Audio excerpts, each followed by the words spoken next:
ఆదిలాబాద్ జిల్లా వార్తల విషయానికి వస్తే జిల్లాలో రైతాంగం ఎదుర్కొంటున్న సమస్యలపై బీఆర్ఎస్ పార్టీ జంగ్ సైరన్ మోగించింది. జిల్లాలో పత్తి పంట పండించే రైతులతో పాటు సోయా మొక్కజొన్న రైతులకు అండగా నిలవడానికి, రైతుల సమస్యలు పరిష్కరించే వరకు అండగా ఉండడానికి బీఆర్ఎస్ పార్టీ నిర్ణయించింది. ఇందుకోసం వివిధ రూపాల్లో ఆందోళన కార్యక్రమం చేపట్టడానికి సిద్ధమైంది. బీఆర్ఎస్ పార్టీ జిల్లా అధ్యక్షుడు మాజీ మంత్రి జోగు రామన్న జిల్లాలో రైతాంగ సమస్యలపై చేపట్టిన ఆందోళనకు సంబంధించిన వివరాలను మీడియా సమావేశంలో వివరించారు. ఈ మండలం కాప్రి వద్ద ఆదిలాబాద్ మహారాష్ట్ర జాతీయ రహదారిపై మహాధర్నా రాస్తా రోకో చేపట్టడం జరుగుతుందని చెప్పారు.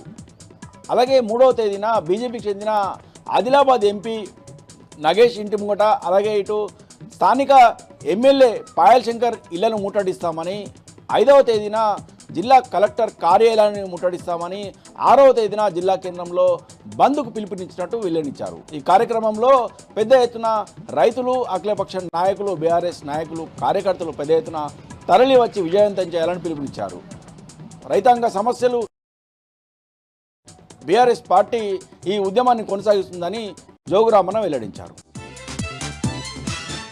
ఇక మరో వార్త విషయానికి వస్తే బోత్ మార్కెట్ యార్డులో సోయా పండించే రైతులు ప్రభుత్వ తీరుపై కన్నెర్ర చేశారు. బోత్ మార్కెట్ యార్డులో జిల్లా సహకార అధికారి మోహన్తో పాటు మార్క్ఫెడ్ డిఎం ప్రవీణ్ రెడ్డిలను గదిలో బంధించి తలుపులకు తాళం వేసి తమ నిరసనను తెలిపారు.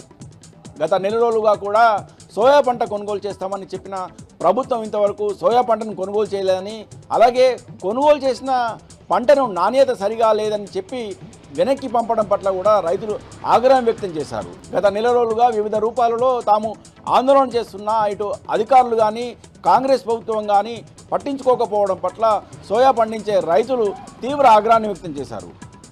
దశల వారీగా ఉద్యమాలు చేస్తున్న, ధర్నాలు, రాస్తా రోకోలు, బంద్ తలబెట్టిన ప్రభుత్వానికి కనీసం చీమ కుట్టినట్టయినా లేదని, కనీసం రైతులపై కనికరం లేకుండా కాంగ్రెస్ ప్రభుత్వం కర్కశంగా వ్యవహరిస్తుందని ఆగ్రహం వ్యక్తం చేశారు. ఇప్పటికైనా ప్రభుత్వం వెంటనే సోయా పంటను కొనుగోలు చేయడంతో పాటు నాణ్యతతో సంబంధం లేకుండా పంటను కొనుగోలు చేయాలని సోయా పండించే రైతులు డిమాండ్ చేశారు. ఇక మరో వార్తా విషయానికి వస్తే నూతన సంవత్సరం సందర్భంగా జిల్లా కలెక్టర్ రాజాశీషాకు పలువురు అధికారులు, ప్రముఖులు, రాజకీయ ప్రతినిధులు, జర్నలిస్టులు నూతన సంవత్సర శుభాకాంక్షలు తెలిపారు. అయితే నూతన సంవత్సరం సందర్భంగా తన వద్దకు వచ్చేవారు సామాజిక స్పృహతో దుప్పట్లను, అలాగే విద్యార్థులకు అవసరమయ్యే పెన్స్, బుక్స్ను తీసుకురావాలని జిల్లా కలెక్టర్ ఇచ్చిన పిలుపు మేరకు సామాజిక బాధ్యతగా జిల్లా కలెక్టర్ను కలిసి శుభాకాంక్షలు తెలిపిన పలువురు ప్రముఖులు ఒక సామాజిక బాధ్యతగా దుప్పట్లను, అలాగే విద్యార్థులకు అవసరమయ్యే పెన్స్, బుక్స్ను జిల్లా కలెక్టర్కు బహుమతిగా అందజేశారు. జిల్లా ప్రజల సామాజిక స్పృహ పట్ల జిల్లా కలెక్టర్ రాజశీష సంతోషం వ్యక్తం చేశారు.